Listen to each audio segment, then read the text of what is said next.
Imagine a game with no missions, no bosses, and no goal to complete. Just a big empty world and the freedom to do whatever you want. That's Garry's Mod, a strange little experiment that grew into one of the most iconic sandboxes in gaming history. But how did it get to this point? There have been many videos about Garry's Mod on YouTube, but none about its history. So let's rewind time and look at how Garry's Mod became Garry's Mod.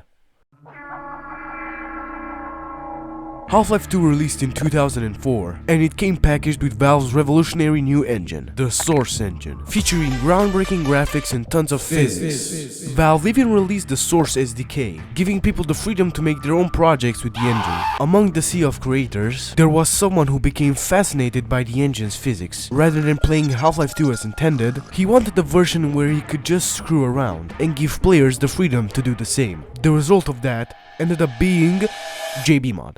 Who the fuck is that? GMod is a source mod created by JB55, thought to be one of the very first source mods ever. It was a sandbox version of Half-Life 2, allowing you to mess with the engine to your heart's desire. The only map in the game is JB building blocks, a big flat land where you can use the game's standout feature, the physics gun, a modified gravity gun that lets you manipulate gravity. Inspired by the beta physics gun. When you look at this game on the surface, it might seem like that's all it had to offer. But in the background, GMod was more than just a simple mod. It was the spark that would ignite an entire new era of gaming and internet culture. Something much bigger than anyone could have expected.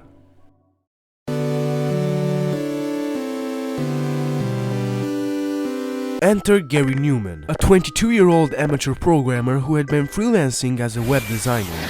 He wasn't a game developer, but he liked the Source engine, and when he saw the potential of GMod, he said, "Hey, I wanna make something like this." So on December 24, 2004, Garry released Garry's Mod 1, the very first version of Garry's Mod. Now, it wasn't anything crazy, the start button didn't even work, but it did come with GM Construct, which looked nothing like today. Inside, there were a few things: a big white void, a couch, a giant container, some random props, and a spawn menu, which instead of having to press a button to bring it up, it was integrated in the level itself, functioning much like in GMod. Pressing the buttons will spawn various props and ragdolls from Half-Life 2. Some of them had icons to show you what you're getting, while most of the others don't. So be prepared to spawn 1,000 things if you want something specific. You also have every weapon in the game from the start, but they function differently. While the crowbar, bug bait, shotgun and SMG stack the same, the gravity gun is supercharged, the pistol can spawn manhacks and city scanners, the crossbow can either tie or weld things together, the revolver controls a hidden camera, and the RPG shoots props. There's also this hallway with buttons from the Half-Life 2 campaign. I'm guessing they're supposed to teleport you to those chapters once you press them, but for me they just didn't work. You also might have noticed that the physics gun is nowhere to be seen. That's because Garry would implement it on the second version of Garry's Mod, Garry's Mod 2. Kinda weird how one of the most iconic aspects of GMod wasn't even present on day one, but whatever. It worked much like the version we have today, except the beam was flimsy as hell and you couldn't rotate, making it pretty much impossible to use. GMod 3 added the ability to attach wheels and random objects with the shotgun, and clicking start will now bring you to GM Construct, which looks slightly closer to the version we have today. While the couch, hallway and spawn menu are still here, the map is now a grassy field, which is a lot more pleasing. There are actually two versions of Garry's Mod 3, one without the updated construct and the one with it. In the files you can actually still find the old map, now being called GM Construct White. By this point, Garry's side projects started to take shape. Each version added small but important features, and while it was still rough around the edges, the foundation for something much bigger was clearly there.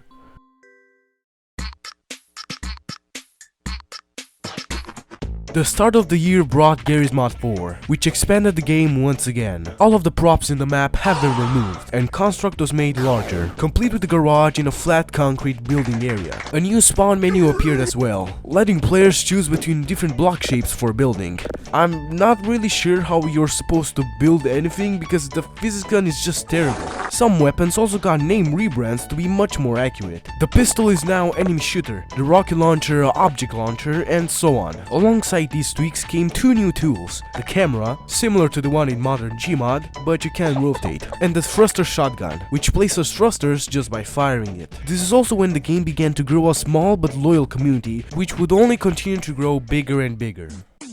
Garry's Mod 5 switched the map once again to include these really ugly hills in the background. There's a small pool to use the airboat in, and this pretty cool elevated area. It also finally added a proper spawn menu. It's really primitive. Objects sometimes get placed onto the ground for some reason, but it's better than whatever the hell this was. New tools continue to roll in as well, including the balloon shotgun, which spawns watermelon balloons, and the paint gun. Garry's Mod 6 updated the map as usual, the distant hills received a glow up, and the iconic warehouse has been added, alongside the dark room.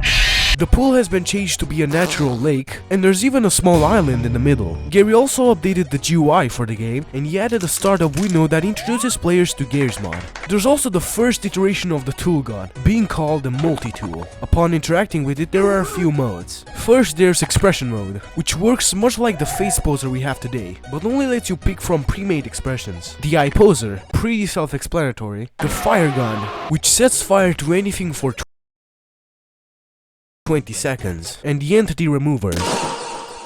You can also rotate things with the physics gun now, although it's extremely stiff, and it kinda broke the game a little. This version also had the most variations, split into GMod 6A, 6B, and 6C, but they only fixed some bugs. Garry's Mod 7 added these buildings in the background instead of the hills, and a new lamp prop that lights up an area. Also, the physics gun beam is now green. Yeah, that's about it. The multi-tool has also received some new tools, being the duplicator, color changer, sprite size? I don't know what that does. And the first version of the camera tool. There's also timed explosion. You can set a bomb and press a button to make it explode. The warehouse now also has a white room and a dark room. Not the dark room, a dark room. I know, it's pretty weird. From Garry's Mod 4 to 7, the game grew fast, adding new tools, bigger maps, and plenty of weird changes along the way. Some things were broken, others were cool, but each update pushed the game closer to the sandbox we have today.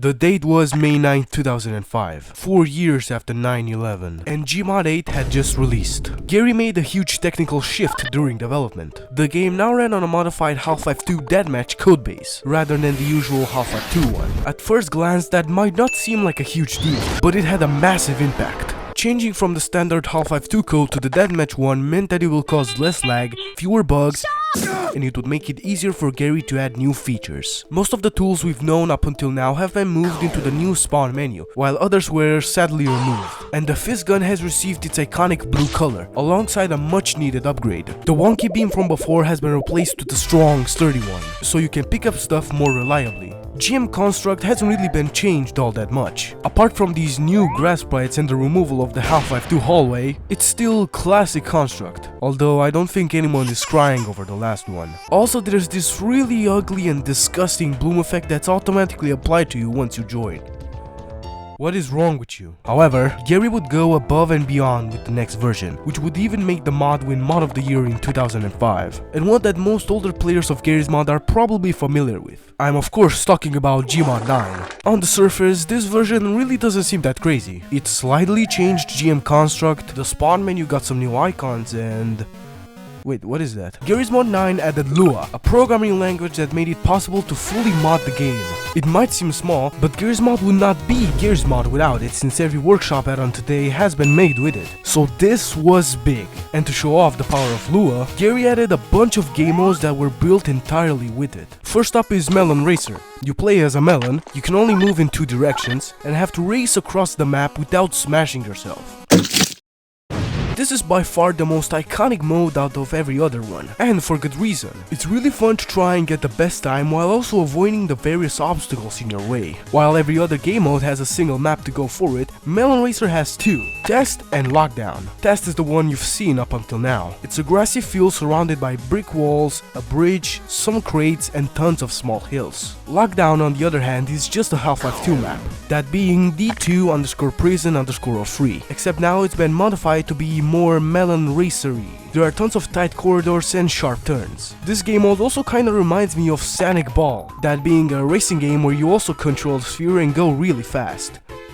Does anyone remember this game, or am I just autistic? Next up is Laser Dance. There are two teams and your goal is to kill as many enemies as you can with a gun that launches you into the air. It's actually pretty fun to just move around. The model used for the weapon is a FAMAS from Counter-Strike Source, but for me the assets in that game just don't work in Garry's Mod 9, so you'll see a couple of errors from me. Then there's 9-10s. There are two teams and tons of props scattered around the map. Once the timer runs out, the team with the most amount of props in their base will win.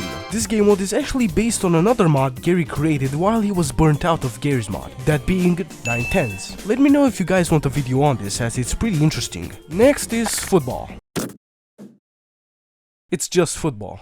Long sight is pretty much a sniper game mode. You have multiple sniper rifles and you have to shoot enemies from a distance with them. Now, because they use Counter-Strike Source models, they are kind of broken, but that's pretty much the idea. Then there's Graveyard, which is... well, I don't know actually. I assume it's some sort of zombies game mode by the icon and the fact you spawn in a human's team, but I legit cannot find anything about this online. After that is bird poo, which I'm not even going to try and understand. You just play as a bird and you poop, I think. Tactical Police Cops is a team deathmatch mode where you get more money by killing people to buy more weapons. Now, because I needed someone else in the opposite team, all you get to see is some footage of me running around. Build Bridge, To the Top, and Fort Wars all work the same. You can spawn these crates that you have to build with in order to complete a goal. But I honestly have no clue how to play this game mode, so I think I'll just move on. Last but not least is Birdman, another building game mode where you try to build a flying machine to fly as high as possible. I actually wanted to try and play this, so I built this crate plane,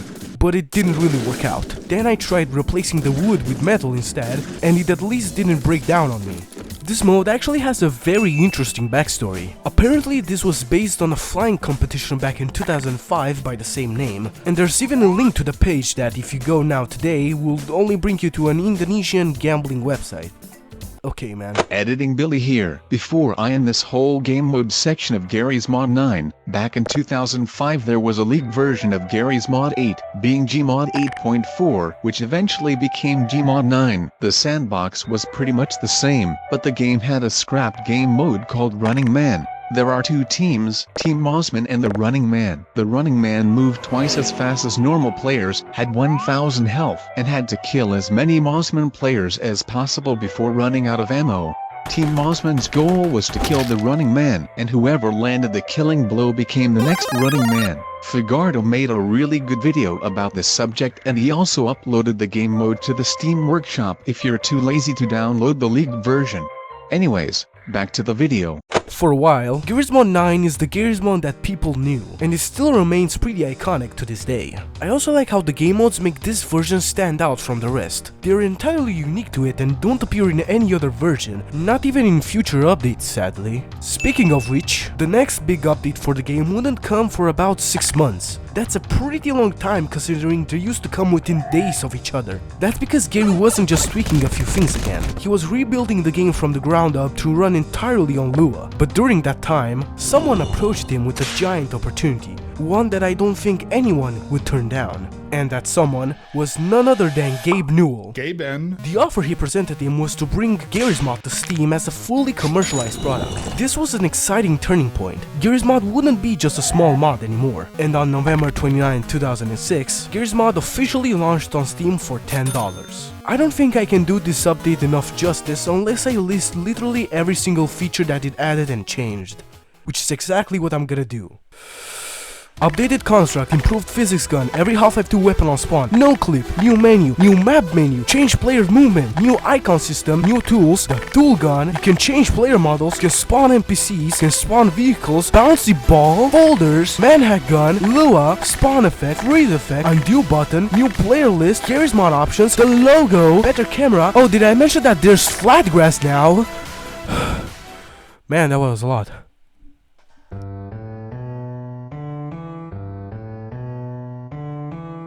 Now I could go on and on about every little thing that future versions of GMod added after 10, but I think we'd be wasting our time if I did that. And also because I can't play them for some reason. After Garry's Mod 13 and 14, there weren't any major updates for the game, and people barely know what version of the game we were even on. Garry himself has moved on to other projects after Garry's Mod with his company Facepunch. Stuff like Rust and... Chippy? One of which I find worth diving into is Sandbox, a spiritual successor to Garry's Mod built in Source 2. Think of it as the actual Garry's Mod 2. It's a hub where you can either play games or make games in which you can even earn money, kind of like Roblox but without pedophiles. It's really the natural evolution of GMod, and it looks really promising. I might even make a video on it someday. So, what does a game with no missions, no bosses, and no goal look like? For Garry's Mod, it looks like a world full of possibilities, waiting for players to shape it. From a small Half-Life 2 mod to a game that has inspired millions, it's always been about one thing: freedom. The freedom to create, experiment, and to break the games in ways no one has imagined. I've been Billy, and thanks for watching.